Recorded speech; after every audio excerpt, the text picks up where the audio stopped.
Hello everyone.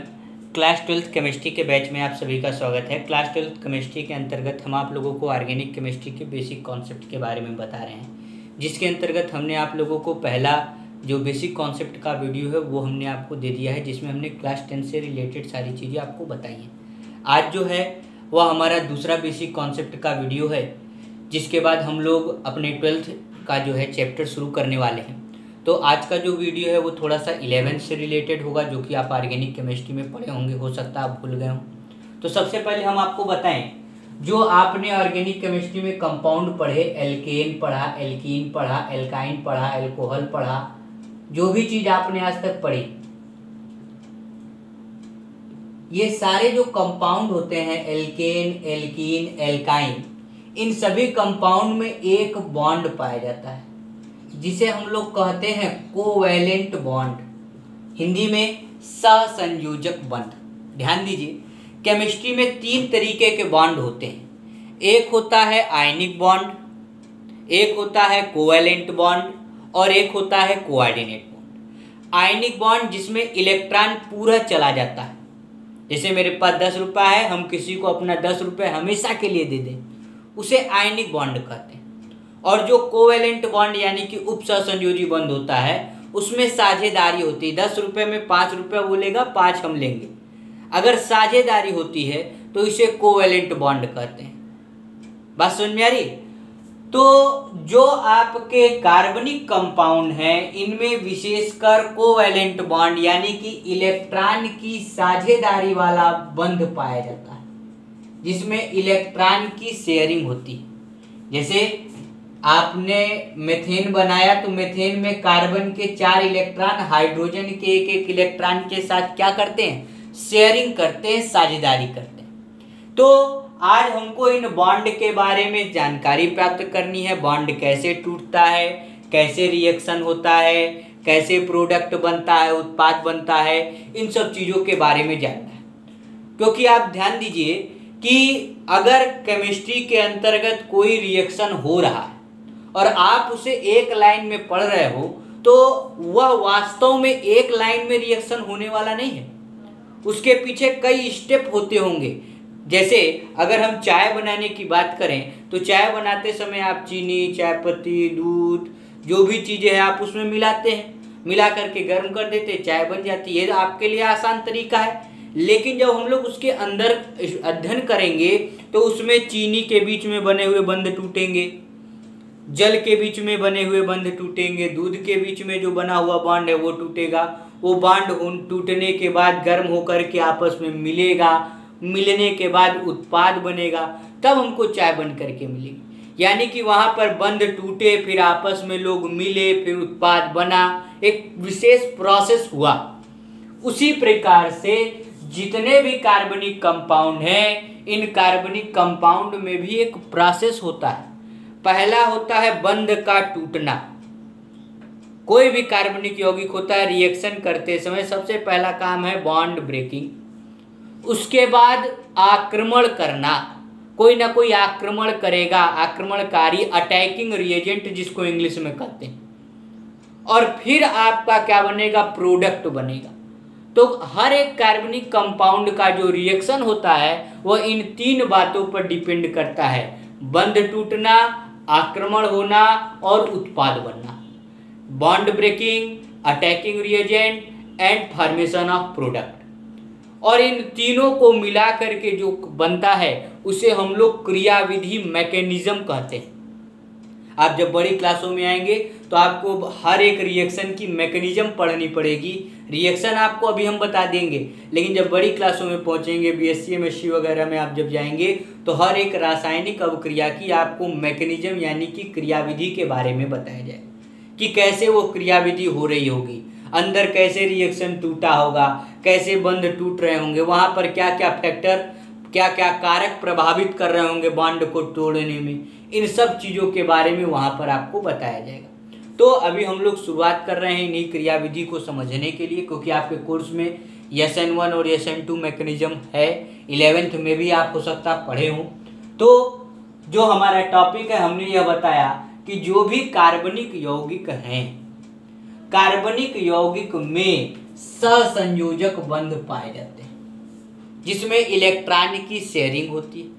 क्योंकि carbon के पास 4 electron है, या तो वो 4 दे सकता है या तो 4 ले सकता है, तो वो न तो 4 इलेक्ट्रॉन देता है न लेता है, वो बनाता है कि 4 भी हमारे पास रहे और सामने वाले के 4 के साथ हम क्या कर लें, साझा कर लें। तो इसलिए जितने भी कार्बनिक यौगिक हैं ये सब इलेक्ट्रॉन की साझेदारी यानी कि इलेक्ट्रॉन की शेयरिंग करते हैं, और शेयरिंग करके जो बॉन्ड बनाते हैं उस बॉन्ड को कोवैलेंट बॉन्ड, सहसंयोजी बंध कहते हैं। तो जो हमारा पहला टॉपिक है आज का कि सहसंयोजी बंध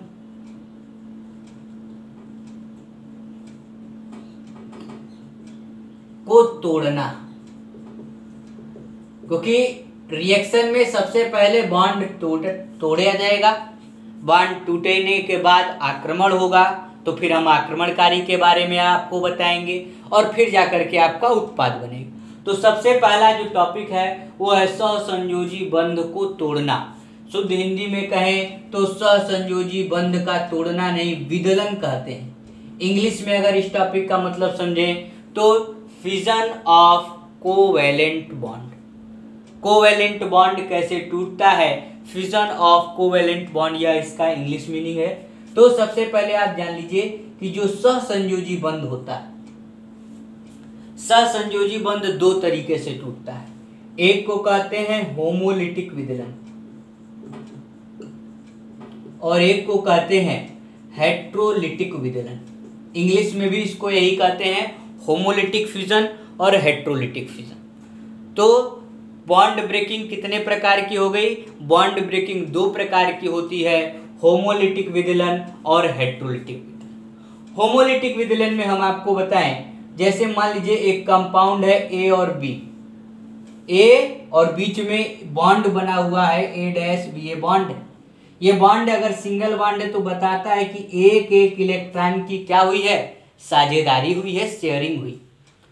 और बॉन्ड ऐसा टूटे इन दोनों का कि ए वाला अपना इलेक्ट्रॉन लेकर के चला जाए और बी वाला अपना इलेक्ट्रॉन लेकर के चला। अगर ऐसा बंध टूट रहा है तो इसे हम लोग कहते हैं होमोलिटिक विदलन, होमोलिटिक फिजन।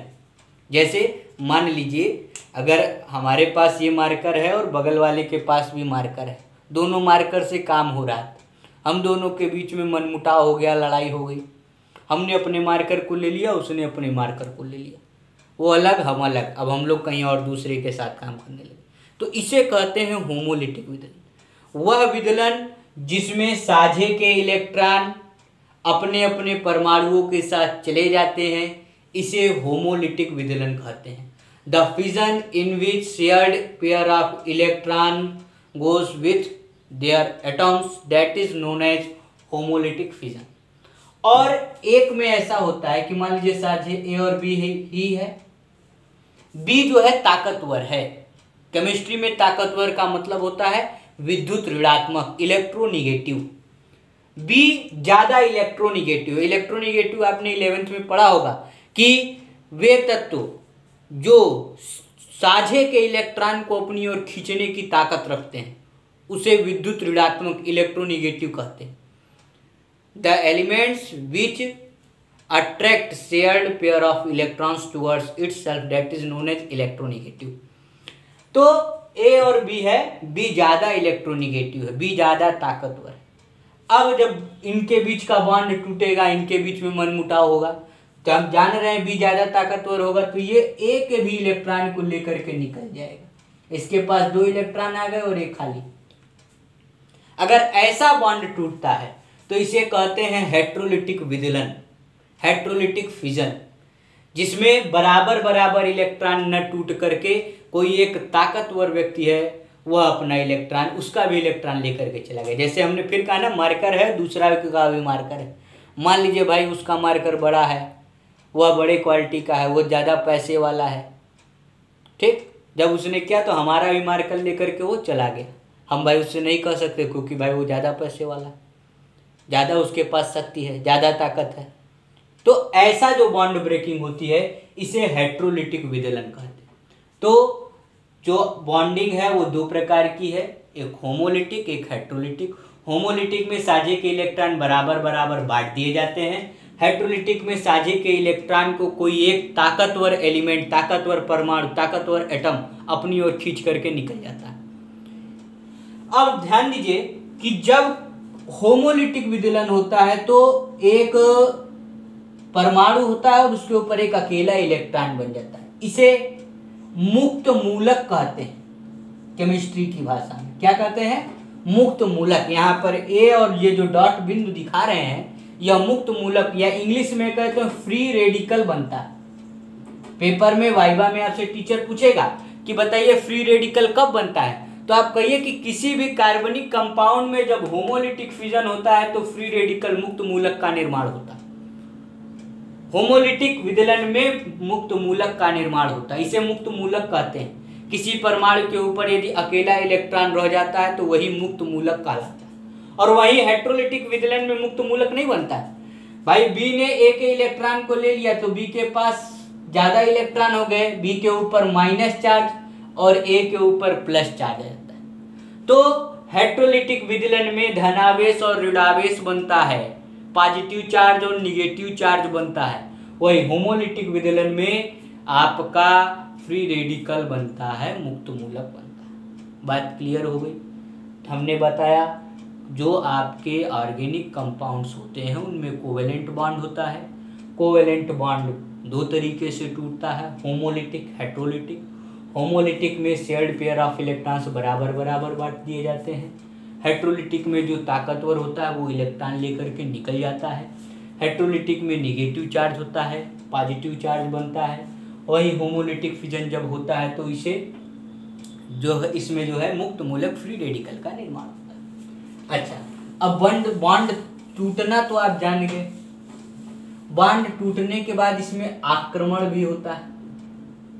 क्या होता है? आक्रमण, अटैक। और जो अटैक करने वाले होते हैं वो भी दो प्रकार के होते हैं। एक को कहते हैं नाभिक स्नेही,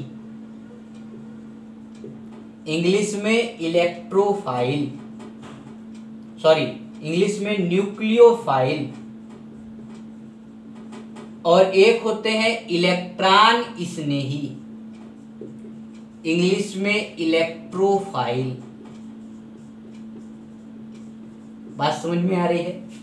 यानी कि बॉन्ड टूटने के बाद, क्योंकि अभी हम रिएक्शन जब भी आपको पढ़ाएंगे तो कहेंगे कि भैया इसमें हमने नाभिक स्नेही का प्रयोग किया, इसमें हमने इलेक्ट्रॉन स्नेही का प्रयोग किया। तो ये सब शब्द जब हम बोलेंगे तो आपको इन सब शब्दों का मतलब समझ में आना चाहिए। तो जो केमिस्ट्री में, ऑर्गेनिक केमिस्ट्री में आक्रमण करने वाले पदार्थ होते हैं वो दो प्रकार के होते हैं। एक होता है नाभिक स्नेही, न्यूक्लियोफाइल, और एक होता है इलेक्ट्रॉन स्नेही, इलेक्ट्रोफाइल। अब नाभिक स्नेही की हम अगर बात करें तो नाम से स्पष्ट है, नाभिक स्नेही।